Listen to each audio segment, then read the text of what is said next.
بمناسبة الخلفية الجديدة هنعمل دلوقتي فلتر افضل لاعب عربي. هو هنا مش بيقارن مركز بمركز، هو هنا بيقول لك اكتر لعيب عربي انت بتحبه، فانا اختار بناء على وجهة نظري الشخصية عشان ما فيش اي حد يزعل ان انا ما اخترتش اي نجم من نجوم العرب اللي مشرفينا كلنا. اشرف حكيمي ولا محمد مجدي قفشه؟ معلش اشرف، بس انت ما جبتليش اغلى بطولة في تاريخي يعني زي قفشه بالقضية، فهنختار قفشه. رياض محرز ولا مصطفى محمد؟ يعني رياض محرز.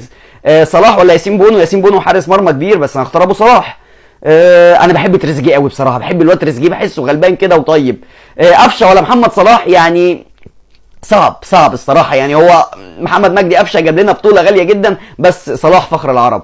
تريزيجيه ولا رياض محرز؟ مش تحيز والله ولا عشان تريزيجيه ابن بلدنا، بس رياض محرز لعيب كبير جدا وفخر الجزائر، بس انا بحب تريزيجيه جدا. اوبا، محمد صلاح ومحمود حسن تريزيجيه، يعني قيمه صلاح اكبر شويه بس انا برضو بحب تريزيجيه، فمش هقدر اختار بين الاثنين. اكتبوا لي انتوا في الكومنتات محمد صلاح ولا تريزيجيه.